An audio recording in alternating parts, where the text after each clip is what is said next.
Tout de suite, on va se faire du bien. On va méditer, c'est-à-dire, c'est parti.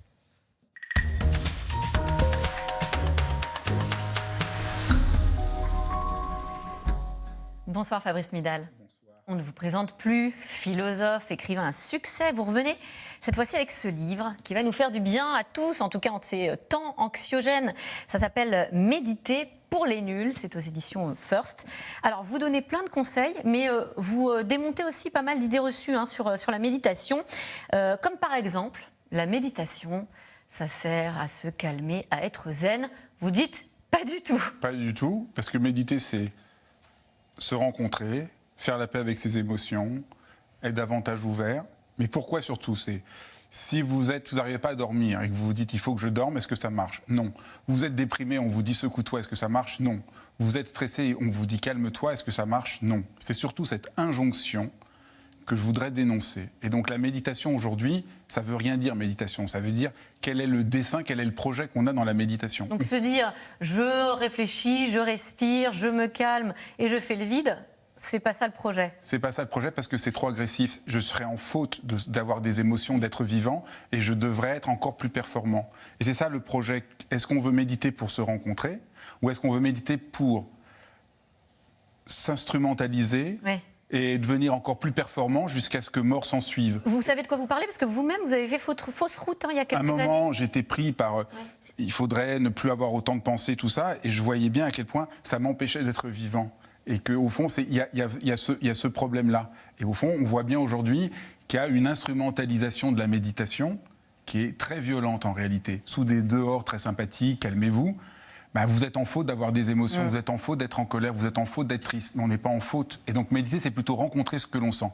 Peut-être je vais vous raconter une anecdote qui m'est arrivée il y a quelques jours. J'étais chercher mon filleul à la sortie des classes. Son père m'avait prévenu, il était un peu angoissé. Je le ramène, je vais le chercher. On va se promener, je le ramène à la maison. Et là, qu'est-ce que je fais? Est-ce que je lui dis, maintenant tu te mets en zazen, tu fais le vide dans ta tête et tu te calmes? Non, je lui ai fait un goûter, j'ai créé un environnement chaleureux, j'ai parlé avec lui, et puis il m'a dit qu'il était embêté par un collègue, par un camarade de classe et qu'il se sentait coupable et gêné. Et en me disant ça, d'un seul coup, il allait mieux. Le lendemain matin, son père m'a dit, mais il était en pleine forme aujourd'hui, est-ce que tu l'as fait méditer? Alors là, il a verbalisé, il a échangé avec vous, mais alors justement... Mais c'est ça, au fond, la méditation avec soi-même. C'est je me pose, je sens ce que je sens, je m'autorise à éprouver ce que j'éprouve. Que ça soit positif ou négatif. Voilà, on s'en fout. Je me donne l'autorisation de rencontrer ce que je sens. Et de la même manière que le fait qu'il m'ait parlé l'a libéré, de rencontrer ce que l'on sent nous libère. Tandis que si je me dis il faut que je me calme, ça devient vraiment très violent. C'est ça le grand malentendu sur la méditation. Vous donnez l'exemple justement d'un jeune garçon. Est-ce que ça concerne tous les profils? On peut avoir une sorte d'idée reçue comme ça de lieu commun en se disant ça concerne plutôt les personnalités attirées par le bouddhisme ou les bobos. Vous donnez des contre-exemples dans votre livre, des rockstars par exemple, ça peut les intéresser. Presque tous les grands rockstars des années 60-70 se sont intéressés à la méditation. Les Beatles, Leonard Cohen a médité, il est même parti pendant 5 ans en retraite de méditation. La plupart de la contre-culture américaine s'est intéressée à la méditation parce qu'ils cherchaient une manière de changer le monde. Nous, aujourd'hui, la méditation, ça devient une sorte de technique de relaxation un peu étroite.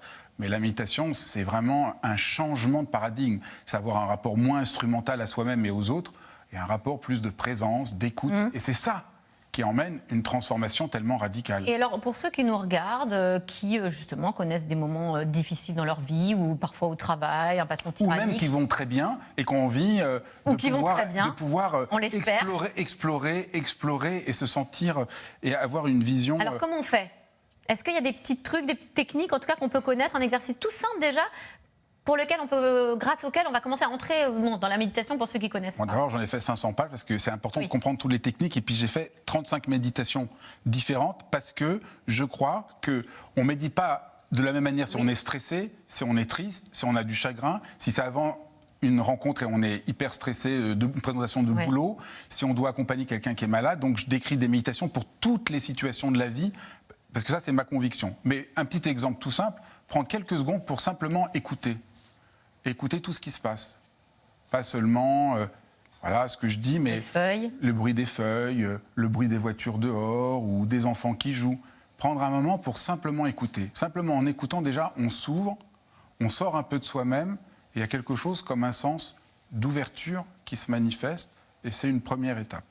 Pas besoin d'un environnement particulier, tapis de yoga, de bougies, d'être c'est pas un truc exotique. assis debout, allongé. Ma grand-mère, qui le soir regardait le feu de cheminée, elle n'a pas besoin d'envoyer un selfie à ses copains en disant « Regarde, je fais un truc mystique, je regarde le feu de cheminée ». Et elle pouvait rester une demi-heure regarder le feu de cheminée. Votre grand-mère, elle méditait? Non, voilà, c'est ça, elle méditait. Aujourd'hui, qui prend quelques minutes pour simplement se poser, être en contact avec ce qui se passe? Voilà. Et ce que faisait ma grand-mère aujourd'hui, ce que j'explique dans le livre, c'est les neurosciences nous permettent de comprendre l'extraordinaire impact sur notre cerveau. Alors justement. Et comment le mettre en application pour que ce soit juste.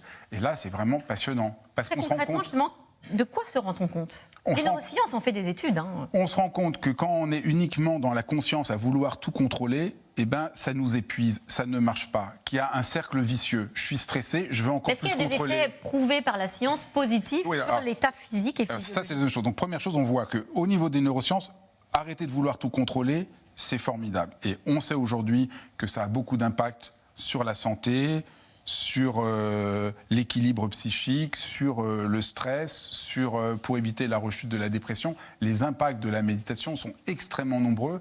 Et moi, qui forme des centaines de praticiens, des thérapeutes, des professeurs, enfin plein de gens différents, chacun me raconte à quel point ça change leur classe quand ils font un peu de méditation, comment ça change les relations thérapeutiques, parce que ça a une puissance, mais ça a une puissance quand c'est fait comme il faut. Et au fond, mon livre, je me suis dit, allez, je vais faire vraiment une étude et une enquête parce que je vois qu'une simplification extrême de la méditation est plus néfaste que positive. Parce qu'il y a vous pensez aux applis, par exemple? Oui. Il y a des nouvelles applis, pourtant, moi j'ai testé, ça m'aide par moment à ça peut aider, apaiser un rythme. Mais quel est le projet qu'il y a derrière? Est-ce que c'est de vous instrumentaliser pour être plus performant ou est-ce que ça vous permet de retrouver confiance en vous-même?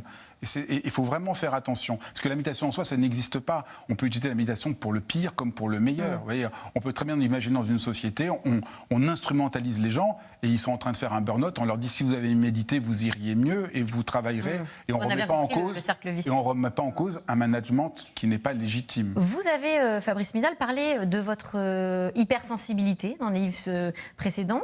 Ce n'est pas une maladie, dites-vous, mais il faut en prendre conscience. Et d'ailleurs, vous venez de publier un livre aussi, Suis-je hypersensible, voilà, qui permet à tout un chacun de repérer des situations et puis aussi, bien sûr, d'y apporter des réponses. Et vous évoquez les petites contrariétés du quotidien qui, pour des hypersensibles, peuvent prendre avoir des conséquences complètement disproportionnées. Par exemple, il ou elle ne m'a pas dit bonjour. Voilà, les hypersensibles peuvent être vulnérables, peuvent se sentir pas à l'aise. Et donc là, dans ce livre-là, j'avais fait d'abord Suis-je hypersensible, qui était une grande enquête, mais après, je voyais les gens me disaient, au quotidien, comment je fais au boulot, comment je fais avec mes proches, comment je fais avec mon conjoint, quand je suis dépassé. Trop d'émotions. Et donc j'ai pris 40 situations de la vie ordinaire. Alors quand on ne dit pas bonjour et que ça me... Essayez par exemple de vous dire, quelle est l'intention de l'autre? Est-ce que l'autre ne me dit pas bonjour parce qu'il m'en veut ou juste parce qu'il est pris par autre chose? Comme vous êtes très sensible, vous êtes un peu susceptible et vous avez tendance à croire qu'il ne vous dit pas bonjour, que ça vous est dirigé. Ça vaut la peine de faire la distinction. Ce que je sens, je le sens, d'accord, mais quelle est l'intention? Ça me fait de la peine, d'accord, mais est-ce qu'il veut vraiment me faire de la peine? Peut-être que oui, peut-être que non. On fait un pas de côté. On fait un pas de côté. Vous allez bien, vous, Fabrice Midal? Ben oui, parce que je suis content de vous voir et d'avoir pu faire la paix avec mon hypersensibilité. Voilà, foutez-vous la paix, arrêtez de vous juger, c'est le mantra de Fabrice Midal. C'est vrai. Merci à vous et puis c'est Méditer, bien sûr, aux éditions First. Bonne émission à vous. Tout de suite, c'est dans l'air.